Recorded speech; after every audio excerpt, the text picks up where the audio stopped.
capitals. I said I'm trying to figure it out before I got That makes what? Yeah, and then I can use them. Or because I have it on my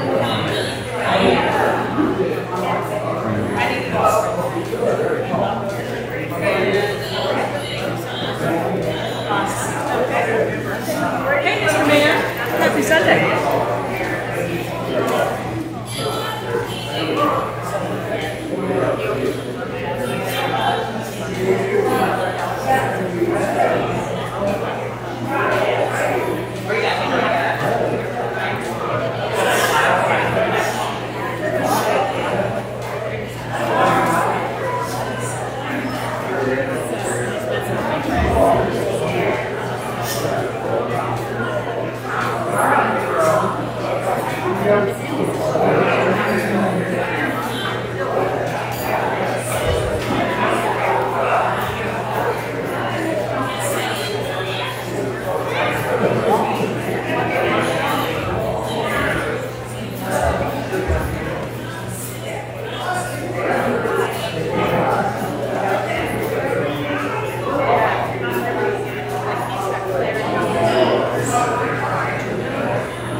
Good morning.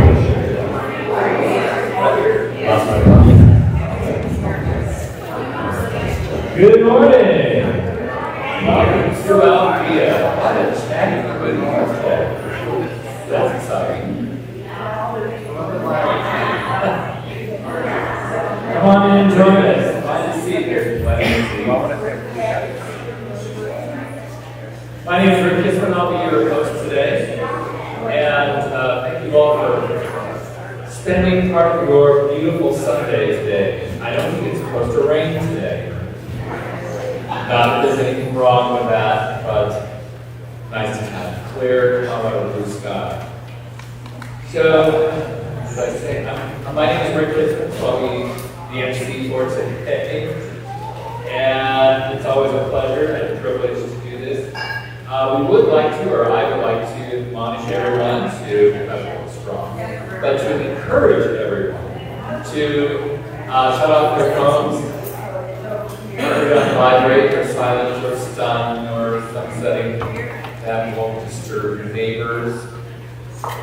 Our Sergeant at Arms, Sarma, has been taken away from us. She was a tough cook, and Luis is going to prove that as well, but he's in Italy today. So we have no Sergeant at Arms if your phone goes off, but we'll find something to respond with. I always want to, since I am thinking of it right now, reminding everyone that we have this beautiful altar that Barbara Dale sets up every Sunday. And it kind of gets forgotten. And I want to make sure that we acknowledge it and her, because it's a beautiful little altar. You can bring things with you or have something with you that you would like to absorb the energies of the service and be blessed. Put it there on that altar. Just remember to take it with you. We also have a couple of, I always like to mention what today's national holiday is. And today is, you're going to love this one. This is the most interesting one. National Don't Put All Your Eggs in One Omelet Day. Seriously. Seriously. I have no idea what that means, but I guess if I thought about it long enough, I could figure it out. So don't put all your eggs in one omelet. Share them with others. We have a couple of acknowledgments that we always like to do at the beginning of our service. And so for those of you who are brand new, we'll get to them, but let us acknowledge any first-timers here today. If you would, just raise your hand. Wonderful, thank you. 1, 2, 3. Thank you. 4.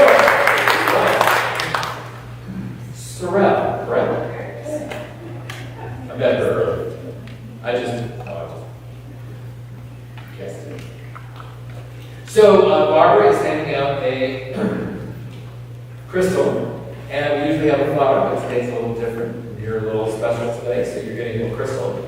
And we would like to invite you to have lunch with us at our expense. If you can't make lunch today, then have lunch next week or the week after. But we welcome you. Thank you so much for being here, and we hope you come back. All right, now for the land acknowledgements. Or the land acknowledgement. This property that Althea sits on was originally indigenous land to the Cheyenne, Arapaho, and Ute people. And their legacy matters because this was their sacred ground. We are now the custodians of this sacred land. And this edifice has been here for 100 years. And we are in our 101st year, actually. So we want to carry that tradition on because it is sacred and it is sacred to us. We want to ensure that this land acknowledgement is more than a statement. And so our building is home to 2 nonprofit organizations that impact the indigenous community. They are the Spirit of the Sun and Sisters of Color United in Education, whose work for practice, programming, and education is very impactful. Our other statement that we like to make is an affirmation of diversity. And that is something that is always very easy to say, and it is a challenge. But we really are striving to become a more diverse community.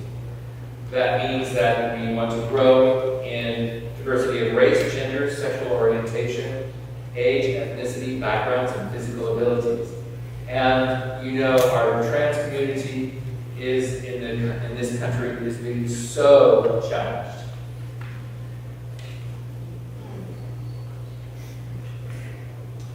I don't know where that's coming from. It's just sinful what's happening in this country with some communities. Anyway, we are evolving in consciousness. Moving beyond differences of dichotomies to embrace oneness, unity, and community. We're ever more aware of past and present biases and atrocities and are committed to being an open and safe space for seekers to further their journey on the spiritual path toward awakening the spirit of oneness.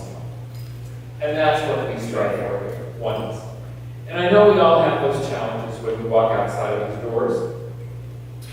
So we come here to sort of refuel, as it will be, so that we can greet that day outside of these walls. And when we find those challenges,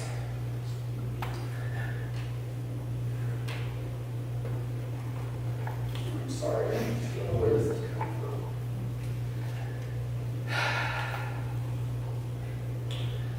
So that we can meet those challenges with some degree of integrity and love for each other. That is the biggest challenge. Certainly is for me.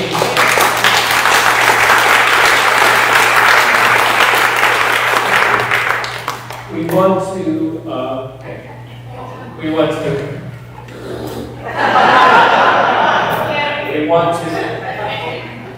anything for a while.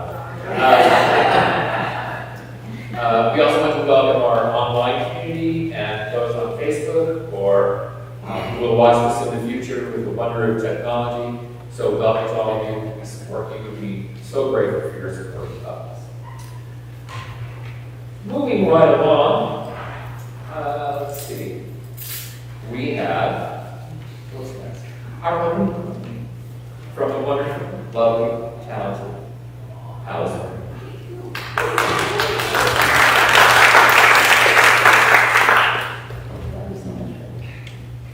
So when the heart opens, the eyes leap. And I am so grateful for a place where it's safe to do that. Can you hear me? No. When the heart opens, the eyes can leap. And that's okay. And I'm very grateful to be here and be with you here. And no accidents. Who's wearing orange today? Holy cow, look at that.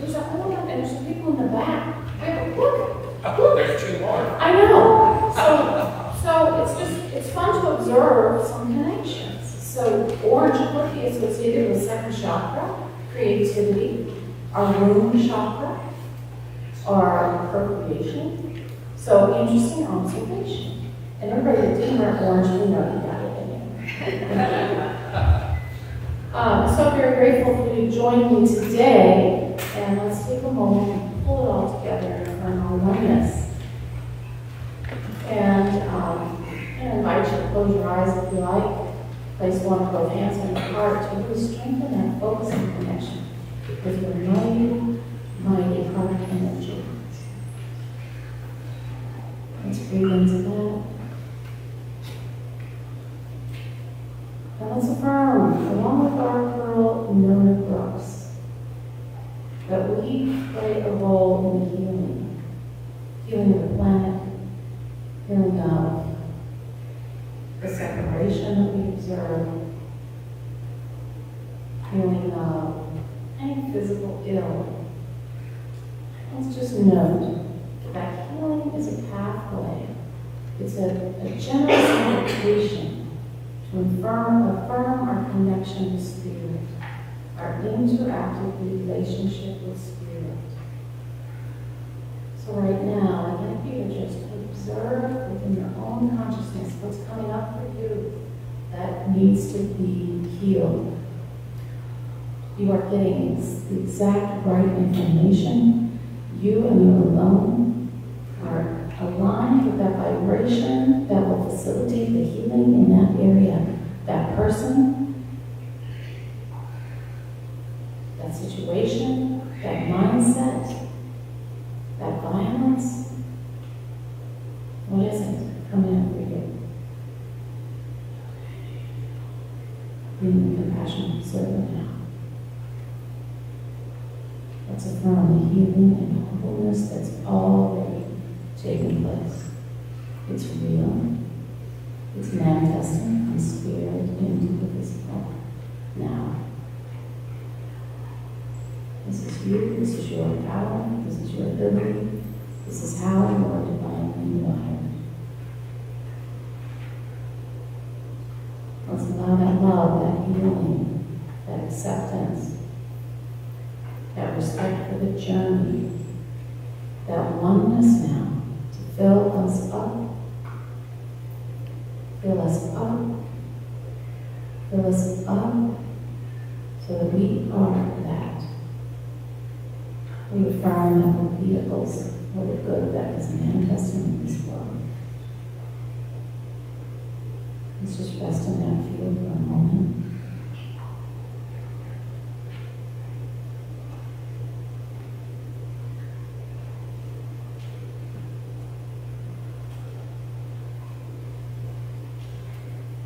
And together we manifest that perfect light, that perfect love, and that perfect sustenance.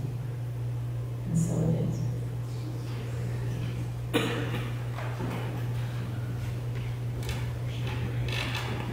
Thank you. Oh, I feel better. All right, we have Judith, who is next. Lovely Judith Whitten.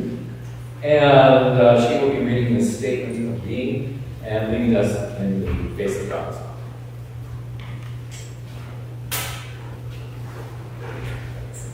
Good morning. Please stand and say with me the statement of being.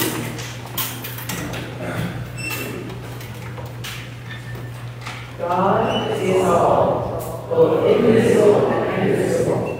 One presence, one mind, one power is all. This one that is all is perfect light, perfect love, and perfect substance.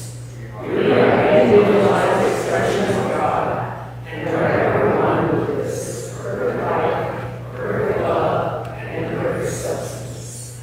Now we'll join me in singing Face of God.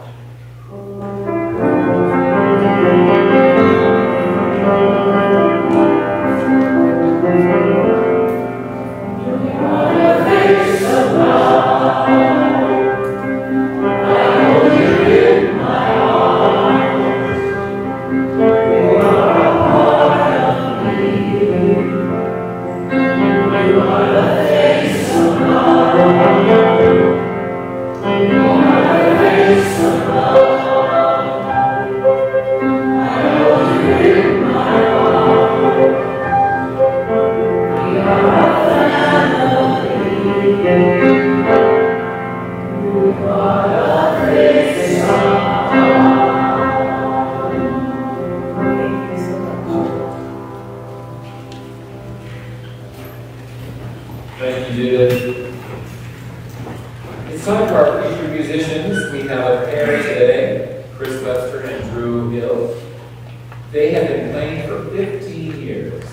music to the stage for you today with songs from Neil Young and Grant Morris. So please welcome Chris Bester and Julie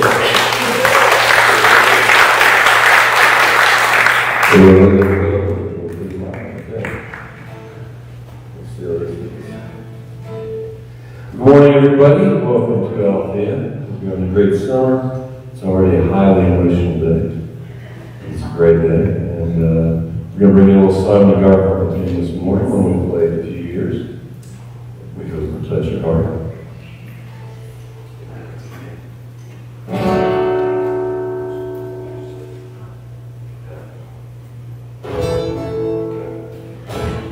So here we go.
Thank you. They also do Simon and Garfunkel. That song is just exquisite. They all come to America. Beautiful. Our featured speaker today is Stephen Bross. He's been a student and teacher of the non-dual path to awakening and integration for nearly 30 years, drawing mainly from the Christian mystic tradition as well as Buddhism, Hinduism, Sufism, and more recently, neuroscience. As a longtime sacred activist and software entrepreneur, he is interested in the convergence of spiritual awakening, healing, and community organizing to help us shape the more beautiful world our hearts know is possible. So please welcome Stephen Bross.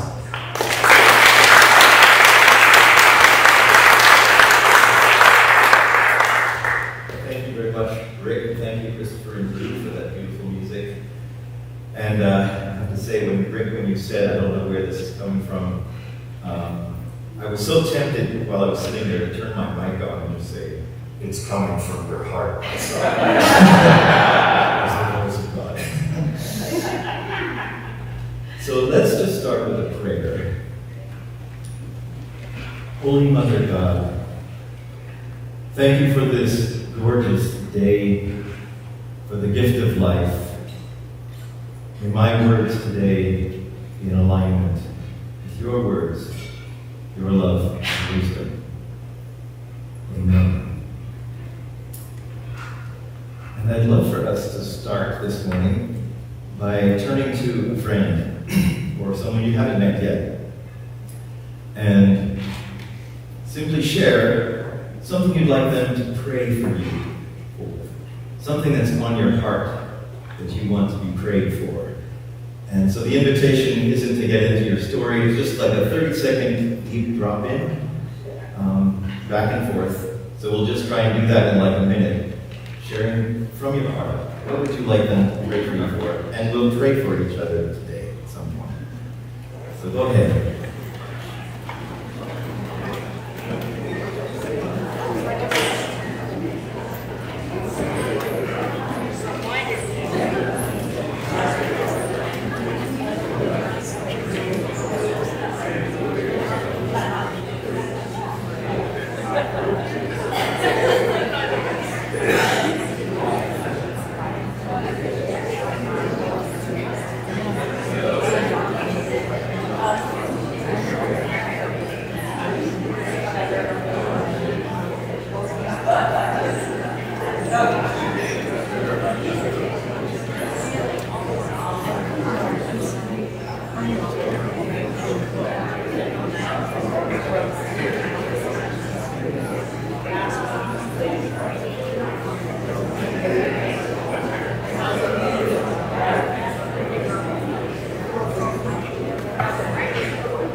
So wonderful to be with you here this morning. Thank you for having me back. Thank you, Jean, for inviting me. I was just here 10 days ago playing kirtan with Tom Furman, and we had a rousing kirtan that got people up and jumping. And Arika, thank you for helping organize that. It's wonderful to be here. I just so love chanting the Hindu pantheon here in this space. It just calls to mind Rumi's beautiful words. All these religions, all this singing, one song. That's what we're doing. And so I'm here to talk about the heart. Talk about undefended love. And the human heart is an extraordinary organ and energy center. As the human fetus is developing in the womb, we start as a notochord, and that notochord folds over itself and forms a heart. And when the 4 chambers of the heart develop mysteriously and for a reason that science can't explain, the heart starts beating. And that's our beginning. And it's helpful to see that because the human body develops around the heart. So we are actually hearts that have a body and a locomotion system to make these hearts mobile and communicative. And so it's helpful to remember that. It's also a helpful reminder that our hearts are so tender that we have these layers around us that help us move, but also protect these so infinitely tender hearts. And so I want to talk about undefended love today, and I have 4 points that I want you to remember. One is there's a path to our undefended love that includes our biology, our psychology, our spirituality, and fourthly, our commitment to the path. So it's our willingness to walk this path and face into what's difficult that makes those other 3 parts meaningful and gives us the direct experience of undefended love. So starting with our biology, and I shared this last time I spoke, so forgive me if I'm a broken record, it's one of my favorite topics, is that our brains are by default wired to be negative. We are actually wired to be pessimistic, paranoid, afraid, reactive, and angry. And you wonder why the internet is what it is. And that's because evolutionarily, if we were not paranoid, we were probably going to be lion lunch. We had to be constantly looking over our shoulders to be alert and aware. And evolution doesn't care about your happiness. Evolution cares about your survival. So our survival impulse actually works against our happiness and our awakening. So it's really helpful to remember this because we have some neurological obstacles to overcome, and if we're not aware of that, we're going to be fighting a much steeper uphill battle. And so what do we do about this reptilian brain of ours where we get caught in our patterns, our amygdala? Because where we really want to be is up in our prefrontal cortex, in our neocortex, which is the place of our complex thinking, our creative thinking, our connectivity to each other, our ability to see nuance. For in our reptilian brain, all we see is black and white. We see the world literally through the eyes of a lizard. It's that simplified. And so our neocortex opens us to our real potential and possibility. But how do we actually come out of this reptilian brain that actually causes us to become addicted to dopamine and cortisol and adrenaline and that, norepinephrine? Like, those chemicals are actually addictive. So we get addicted to our defensive patterns and to the places that we wall off.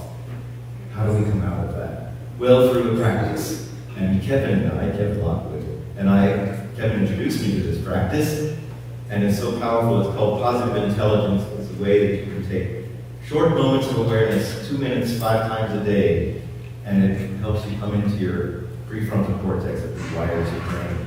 And all the spiritual practice does that also, but this really brings you into your body. And what I found is it actually resets our well-being set point. Normally our happiness and our well-being we place somewhere up here where we think, when I've crossed off all these check marks, when I've achieved the money I want, the relationship I want, the job, the status, then I'll be happy. But actually our happiness is governed by our brain, and if we lower that well-being set point, we can experience well-being, happiness, and peace in every moment of our lives. We can live from that place of connectivity. When we're not in our sympathetic nervous system, fight, flight, we're in parasympathetic in our hearts. So that's the biology. Now let me just ask you a question.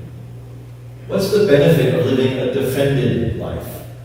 Living from this defensive place where we're in our patterns of reactivity or we're in control. What would you say? You don't get hurt. That's what we tell ourselves, right? Yeah. What else? Maintain status quo, the comfort, predictability. What else? It's safe. It's safe. It feels safe. Less risky. We're more in control. We can feel superior. We can feel strong. Adrenaline and cortisol make us feel strong. And when we're in that place, we feel righteous. So we want to hold those boundaries. But then what's the cost of defending this? What's the price of living that life? Is it really safe? Is it actually safe? It's not. The price is intimacy, right? How can we live an open-hearted life if we're defended and we have to be right all the time? Byron Katie says you can be right or you can be happy. Pick one. What else? What are the benefits? Sorry?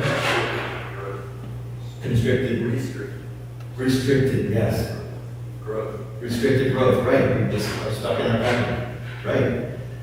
So we get to look at how do we start to unfold this defendedness and live into a greater possibility of greater intimacy. And in the psychological dimension, this talk was inspired by a book called Undefended Love by a woman named Jet Casares and Marilyn Lyons. And they were two therapists that came up with a process for actually how do we start to access our undefended hearts. And the way they introduce that is to invite people into what are the feelings we avoid? What are the beliefs about ourselves and our so-called deficiencies that we run from? What are the judgments of ourselves and each other that run our lives?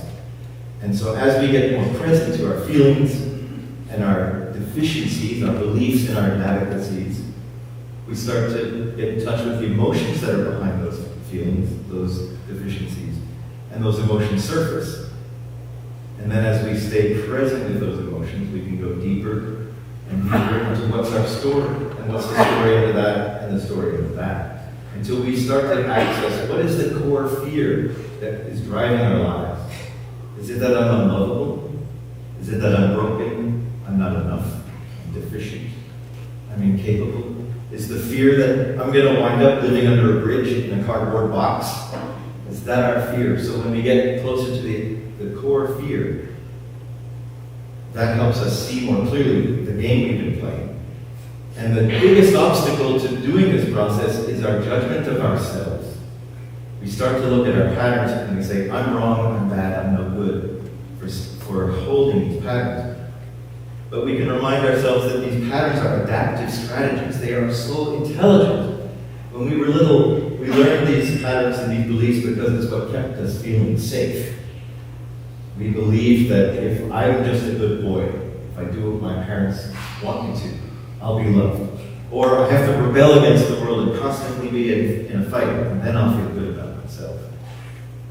So we judge ourselves for that, and the more we look at this without judgment, the more these patterns start to unfold and we access the open heart that we all long for, the undefended heart. Now, one of my favorite heroes who demonstrates this teaching amazingly is Viktor Frankl. How many of you know Viktor Frankl? Almost all of you. So you know his book, Man's Search for Meaning, and his story about when he got off the train at Dachau and the guard handed him a prisoner's uniform. He reached in the pocket and pulled out a slip of paper, and on that paper he saw the prayer, Shema Israel Adonai Elohim.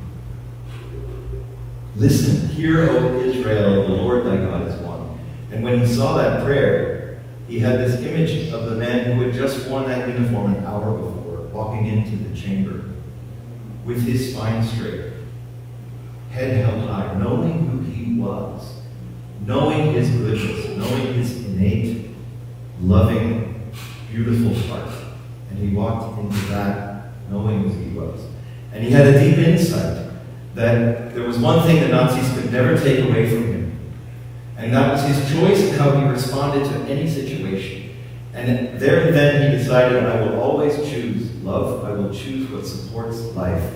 And I will choose to name and claim my own beauty and my own innate goodness. And that saved him, and he wound up on the other side of 2.5 years, miraculously in that context, a whole, healthy, well-adjusted human being. He was not traumatized. He was not reactive. He did not hate the Nazis. He had compassion on them even, because he could see they too are held in a system of oppression that if they step out of line, they would be also taken out. So Viktor Frankl gives me enormous hope. I find it amazing that Viktor Frankl is one of the most extraordinary examples of the teaching of Jesus. And he was Jewish. And he didn't even draw on Jesus' teaching, but he lived them. That was the message of Jesus' teachings. Yeah. So, I'd love to talk also about Jesus himself, speaking of which. Because this whole thing about undefended love is not about being a doormat. It's not about just being open to the world, whatever comes. It's also about being discriminating and having boundaries, having healthy boundaries. So how do we navigate that question of open boundaries and open-heartedness? And I would say that, Gandhi said a beautiful thing. He said, my tradition taught me to say yes, and Jesus taught me to say no. And that in Jesus' no, I see his healthy boundaries all over his ministry. He was running from people almost as much as he was running towards them. He was always retreating to the mountains, to be in nature, to recharge himself, to connect to spirit. And so he knew that when he needed to be by himself. He also said, let your yes be yes, and your no be no. Be clear in yourself. How do you get clear in yourself? You do that practice of connecting to your heart and connecting to your emotions. And what are the stories that I'm carrying that may not be true? That's how you get to your yes. He also said, if you want to follow me, you have to hate your father and mother and your brother and sister and even your own life, or you can't follow me. And I thought, that must be a bad translation. So I went back to the Greek. The word was miseo, and guess what it means? Strong aversion. It's a correct translation. And that made me scratch my head. Like, there you go again, Jesus. You're boggling my mind. But how I interpret that is that in the Bible, hate actually means comparative. Compared to your love of Christ, your love of others is like hatred. So Christ has to be so much our own center, or Buddha, or whoever you're drawn to. That becomes your anchor. And then we can follow him. So those are Jesus' clear boundaries. And finally, the spiritual dimension. To me, Jesus on the cross actually represents, is the final teaching of how do we live into this invitation into our open-hearted loving. It's by facing into our pain. And that when we're willing to be present to our pain, as Jesus was present on the cross, it leads us to resurrection. That buried in the pain is our own freedom. Freedom comes from pain when we are present to it. He said, if you want to be born again, you must be born of water and the Spirit. Now, what does that mean? I would say, I interpret that as water is our emotion. It's letting ourselves cry freely. Just like you showed us, Rick. When you tap your heart, how much you care for the LGBTQ community. There is your heart. It's so beautiful. We need more of that. But that's water when we're in touch with our feelings. And spirit means both breath and awareness, consciousness. So when we bring awareness and consciousness together with our emotion and sensation, that's the magic alchemy by which we are born again, by which we become free and liberated from those negative patterns. That's how I interpret born again. And so we become more and more integrated in our being.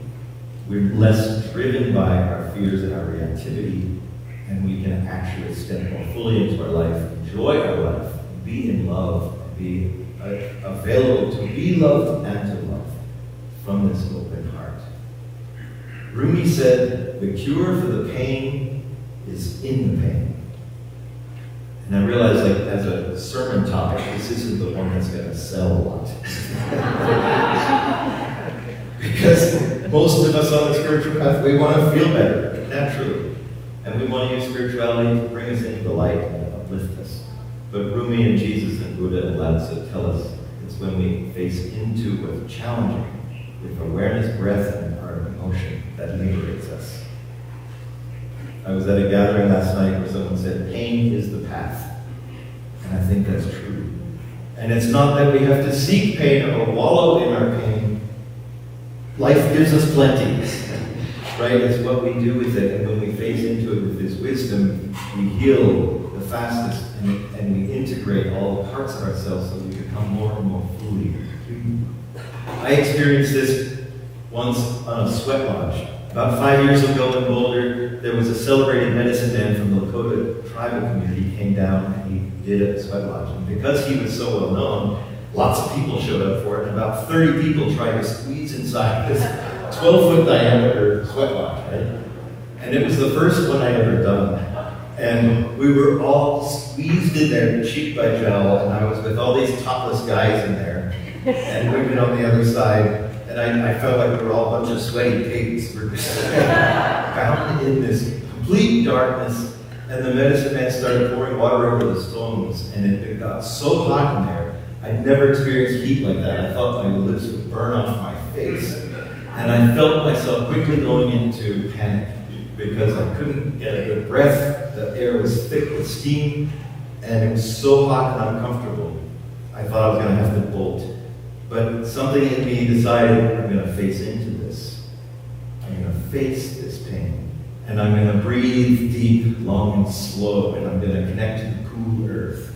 And I'm going to feel my pelvis and my body. I'm going to breathe into that. And wouldn't you know, the panic reaction started calming down, and I started getting present. And in that moment, I realized something. I'm not doing this alone.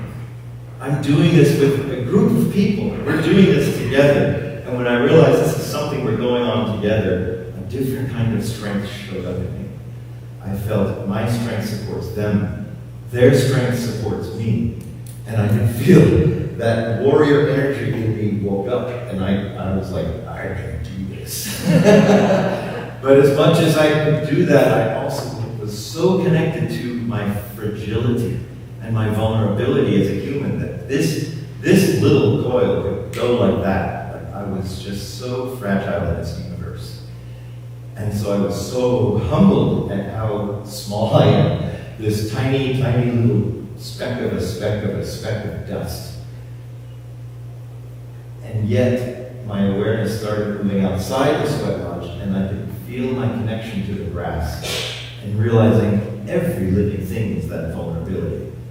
Every blade of grass is that transience, that vulnerability, the excruciation of being alive. And I started to feel my connection to the trees, and to the birds, to the animals, and to the sky, to the stars and the clouds. And in that moment, I recognized I'm not this mortal coil. I'm not actually that speck of dust, although I also am. I am the web of life. I am this web that connects all of us. And I was so moved because the Lakota tradition that came up with this practice brought me straight into the experience of Ohoma Takuyasu. All my relations. Everything is my relation. I'm related to everything, and I am that web of life that is immortal and eternal. I think whenever we come together in spiritual gatherings, we should remind each other we're going to die, and we're not going to die. We're going to die, and we're not going to die. And when we hold both of those together, we're in our full humanity. We can be courageous in our mortality. We can be vulnerable in our mortality. And I think that's what we're called into. I'd love to share a poem by Rumi, because he's my hero in this work. He talks so beautifully of the integration of our humanity and our divinity. And it's actually a story, and maybe some of you know it. It's the tattoo artist. In a certain city, it was the tradition for men to have tattoos, and one day a young man went to his barber to get a tattoo. Make it a lion, a great, brave, heroic lion, he ordered. Put it on my shoulder blade so that I will have this lion at my back all the time. The barber got out his needles and inks and began, but the man was soon howling in pain. What part is that you are drawing? The tail, answered the barber. Never mind the tail, said the man in a shaky voice. I don't need the tail. The barber resumed, but soon enough the man was howling again. What part is that? The belly, said the tattoo artist. They'll leave that off. Just do the important part. As you might guess, the man was soon screaming once more. Now what part is that? The ears, sir, said the barber. I don't need the ears up, man. The master line maker stands for a long time with his fingers in his teeth. Finally, he throws the needle down.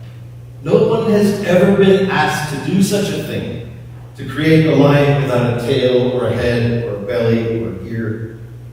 God himself could not do that. Brother, stand the pain. Escape the poison of your impulses. The sky will bow to your beauty if you do. Learn to light the candle. Rise with the sun. Turn away from the cave of your sleeping. That way a thorn expands to a rose, a particular rose with the universal. What is it to praise? Make yourself part of it. What is it to know something of God? Burn inside that presence. Burn up. Copper melts in healing elixir. So melt yourself in the mixture that sustains existence. You tighten your two hands together, determined not to give up, saying, I and we. This tightening blocks you.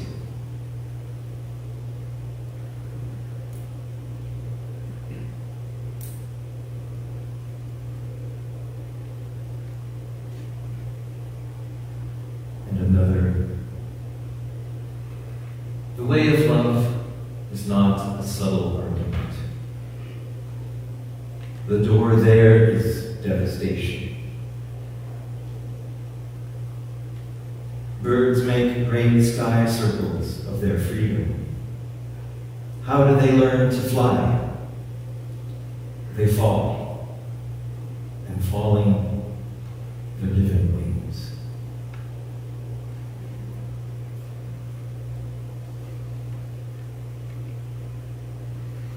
Amen.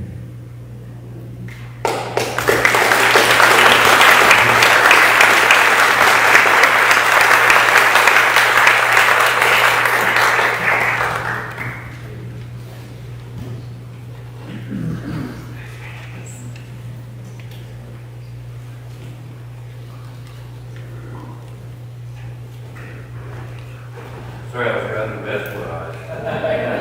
Like a pretty going on there. Pretty stuff, Steve.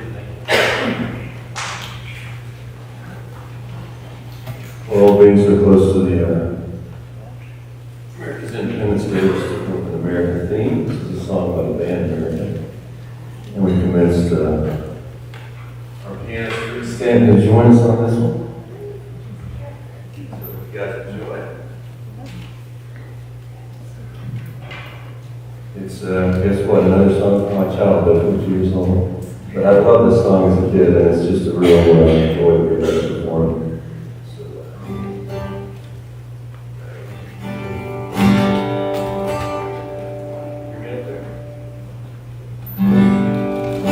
Okay, here we go.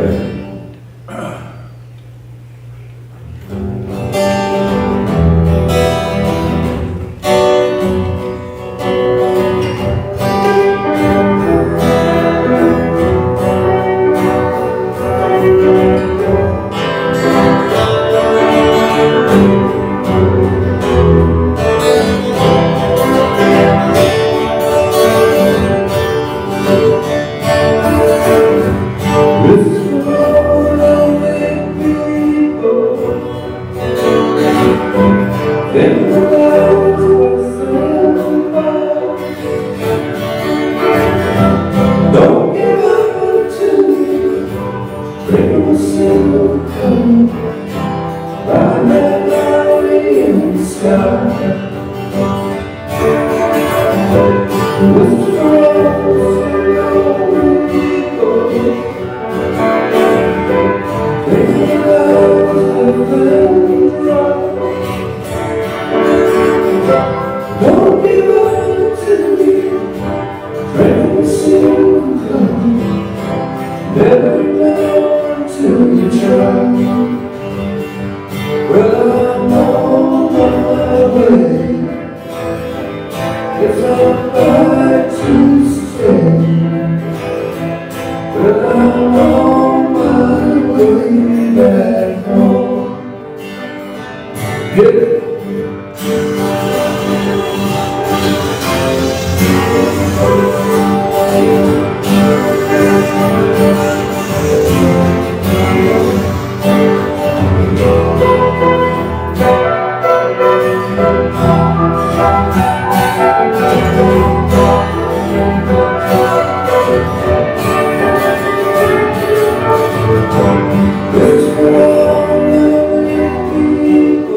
Thank you again, Chris and Drew. Let's give them another hand. That was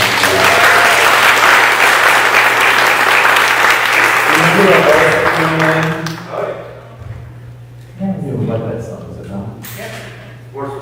No. All right, it is now time for our reading from Parking.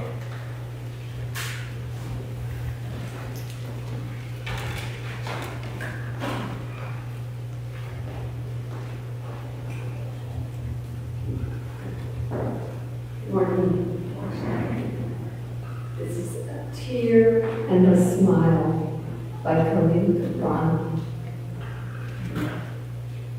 I would not exchange the sorrows of my heart for the joys of the multitude, and I would not have the tears that sadness makes to flow from my every part turned into laughter. I would that my life remain a tear and a smile. A tear to purify my heart and give me understanding of life's secrets and hidden things. A smile to draw me nigh to the sons of my kind and to be a symbol of my glorification of the gods. A tear to unite me with those of broken heart. A smile to be a sign of my joy in existence.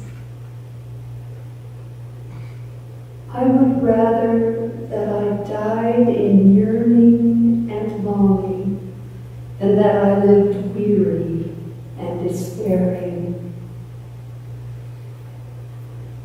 I want the hunger for love and beauty to be in the depths of my spirit, for I have seen those who are satisfied the most wretched of people. I have heard the sigh of those in yearning and longing, and it is sweeter than the sweetest melody.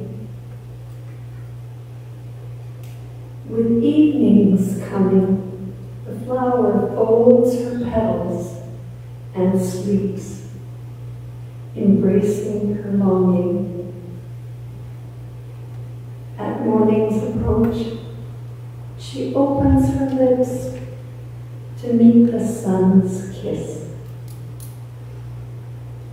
The life of a flower is longing and fulfillment.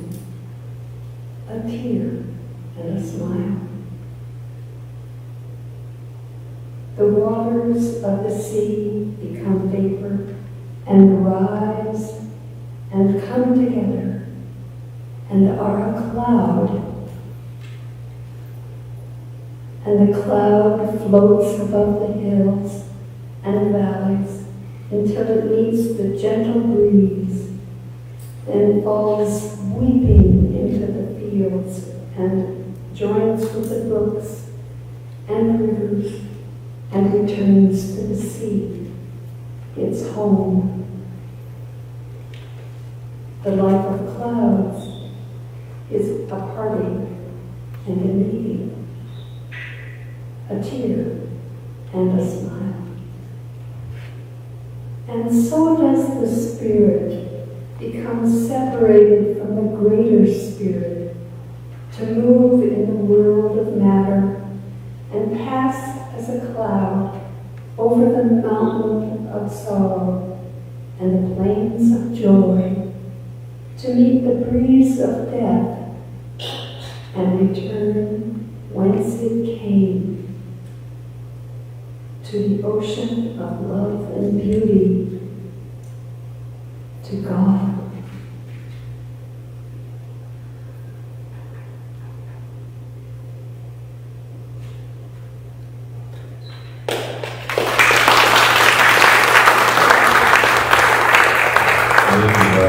Beautiful. All right, ushers. Grab your baskets and come on back. It is time to give from your heart. And bless all the gifts that you have received today. We need to keep the lights on, the doors open, the AC on, now that it's finally getting hot. And we know that people give when they know what we spend our money on here at Althea. You're seeing some colors in the corner here. We are going to get a paint job. Yay! We have a beautiful new carpet. There's more to come. So this is what we do with your donations. So please give what you can. Anything is a blessing. We have different ways you can give. We have the tip jar in the back, which is where you simply put in your credit card. A dozen times is required. You can also become an Evergreen member. There's a code on your program today. So lots of different ways to give. Yes. What? Is there a code on the program? There is. Yeah, QR code.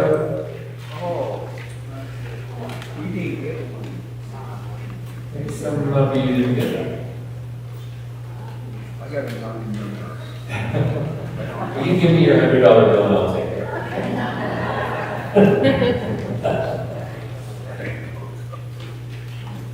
All right, ushers, come on in.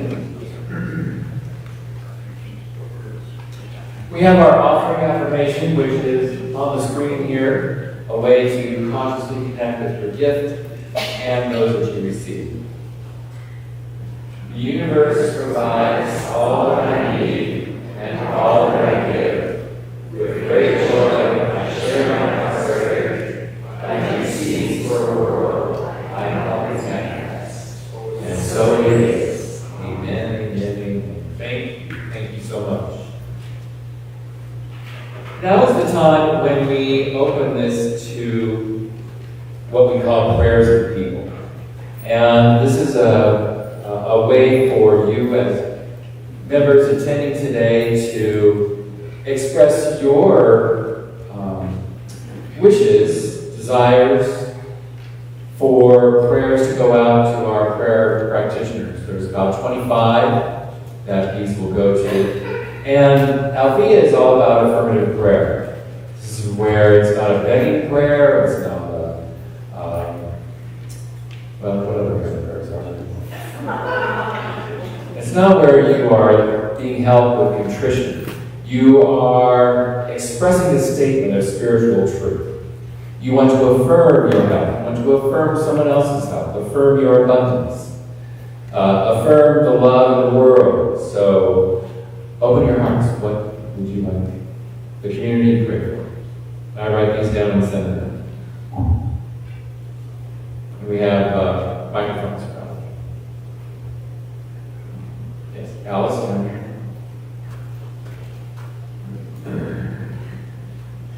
So I've mentioned my son Ben before, Benjamin Little, and I still haven't found him. I don't know where he is. And I'm going to be able to go to where I know he last was in about a month. And so I just pray for healing and wholeness for him.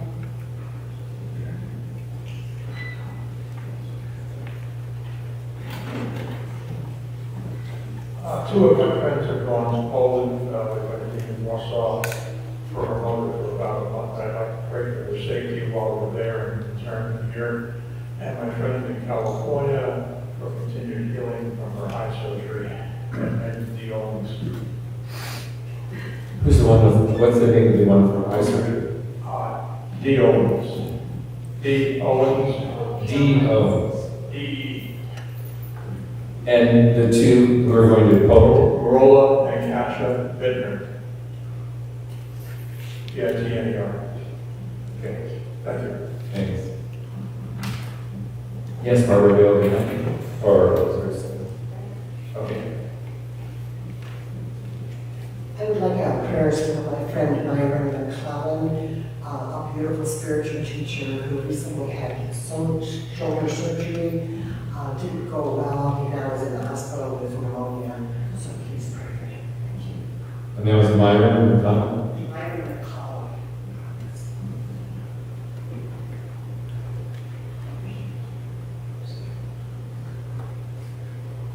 My sister-in-law's sister, Catherine, is experiencing chemo for fourth stage, some kind of cancer. And so please send healing light and love, Catherine. Her name is Catherine.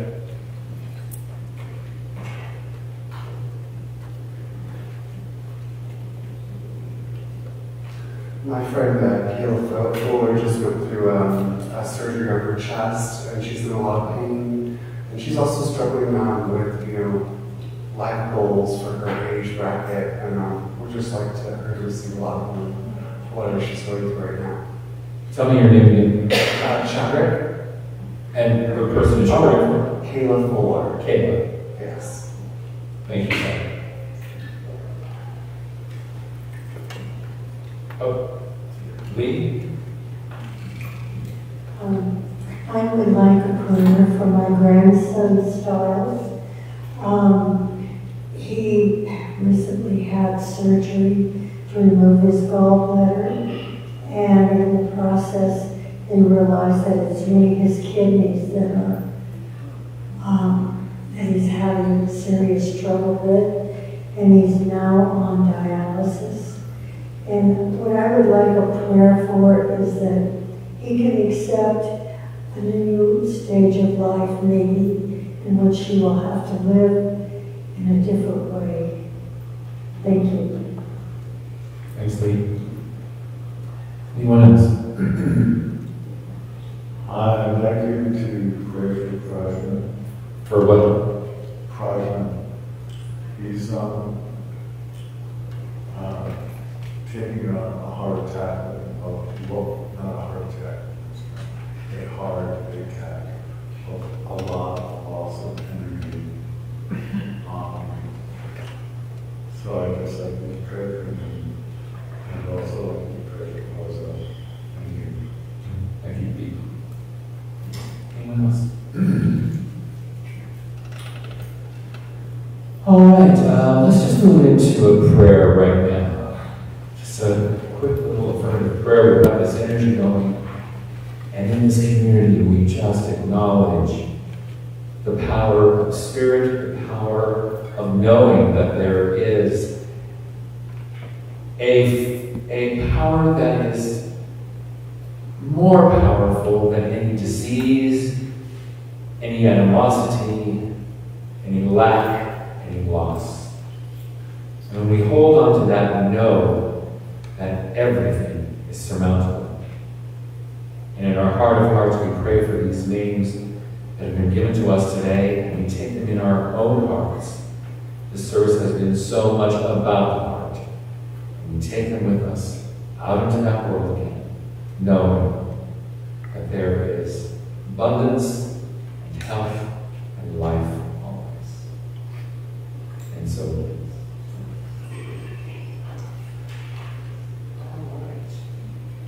wait, it's time for announcements.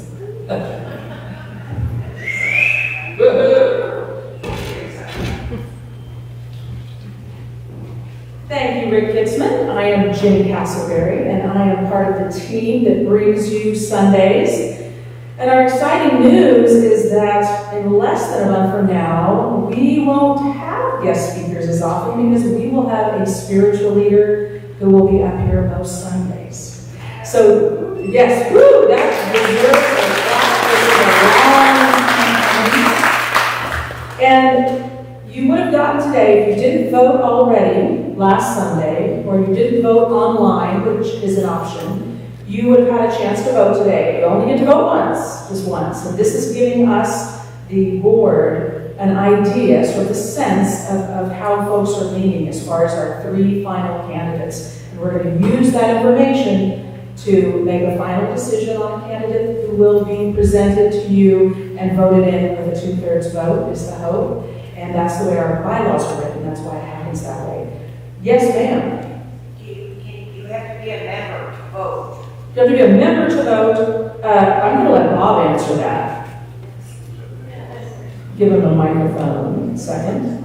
Okay, to express your feeling in the straw poll, you do not have to be an official active member.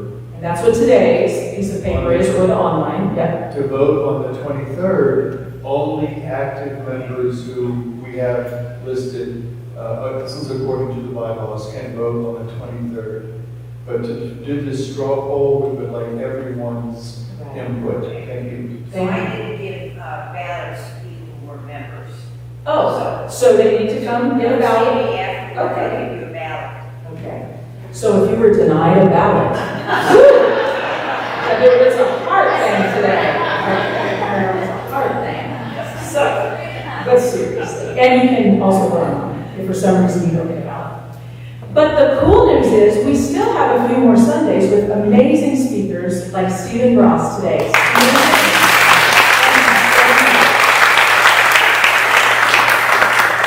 We look forward to having you more. It'll just be, once a month here and there, right? But our speakers who are coming up next Sunday is Rachel Harrison.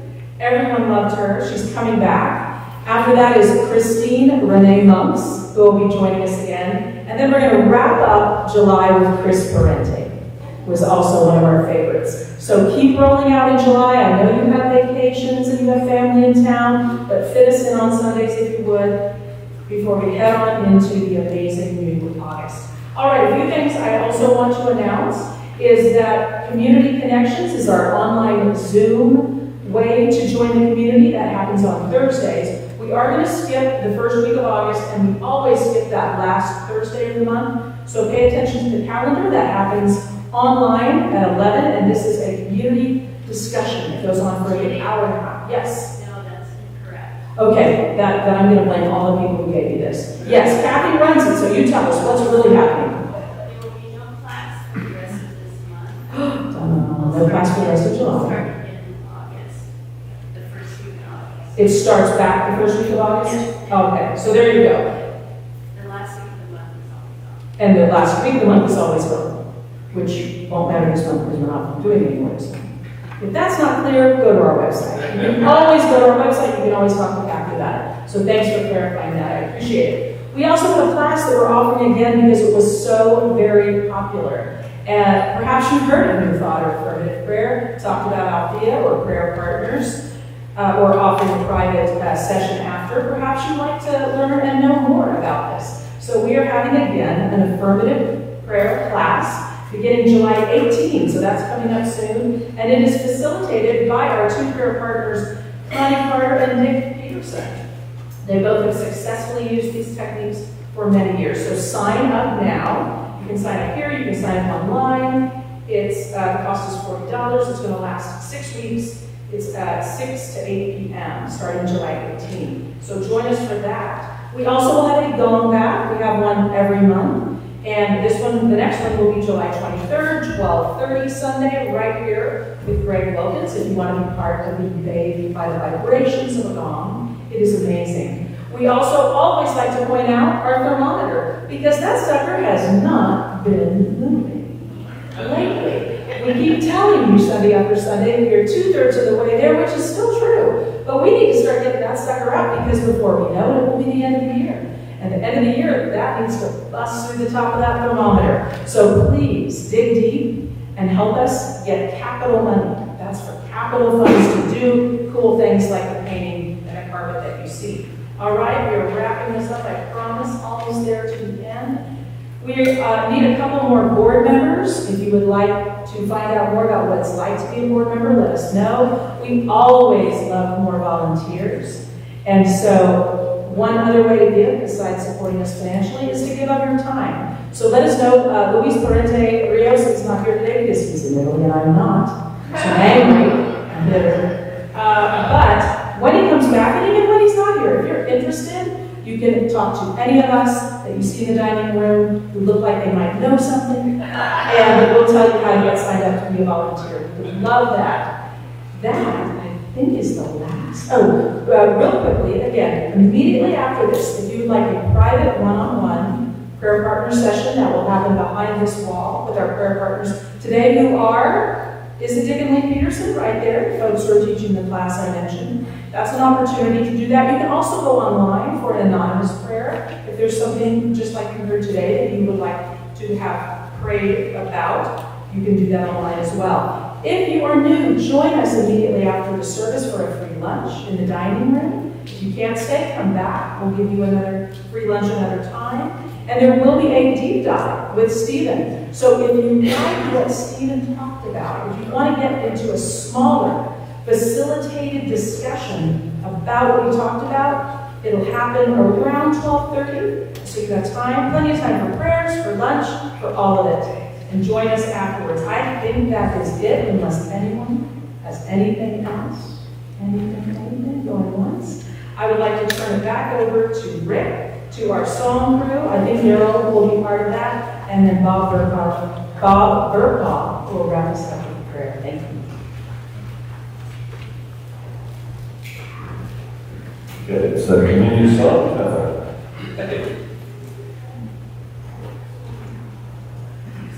Got a good one today. From the old Soulshine Jamboree days. Song y'all know and love, I know.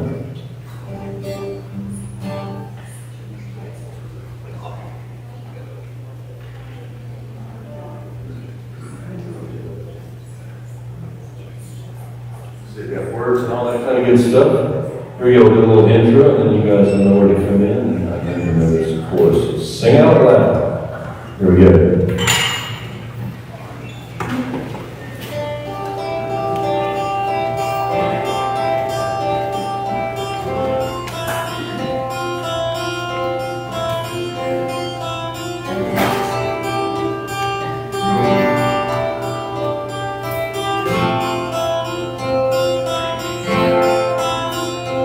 Here we go. Well, the song we sing is the way we cry.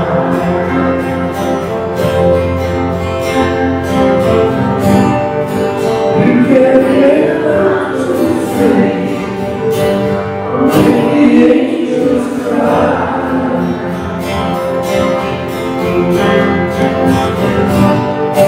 Oh, the lights on the day, you may not know why.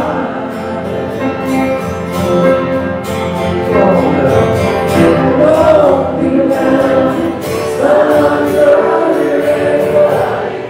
It's the time of everybody now.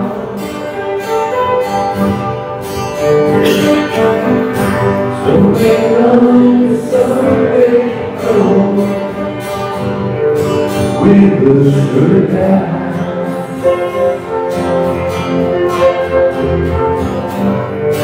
And the one that I see, turn the rose of the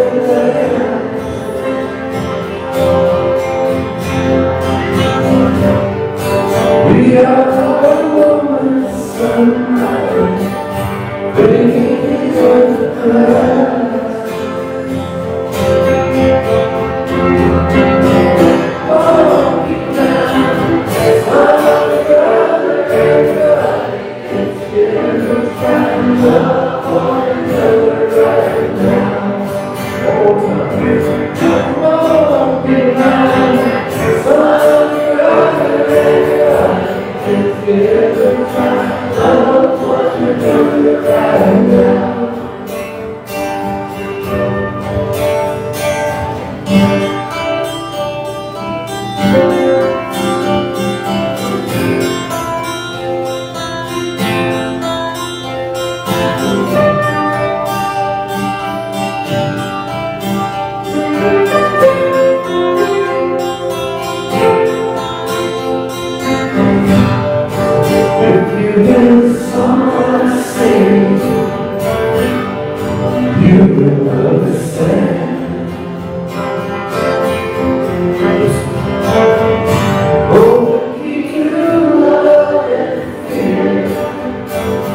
Or you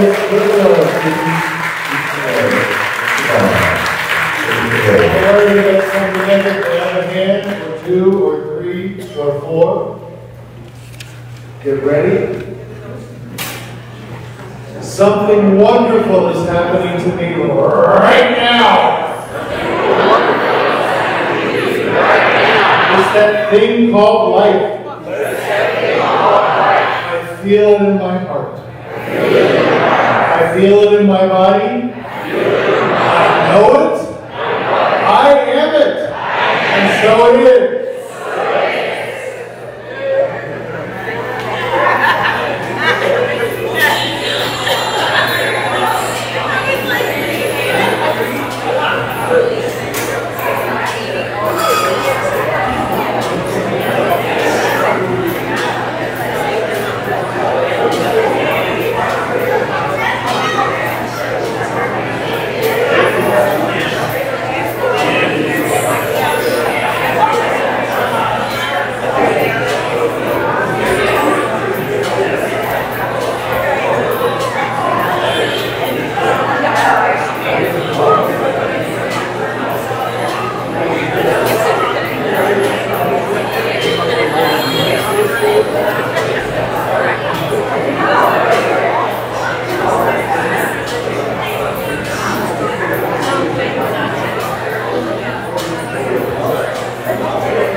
God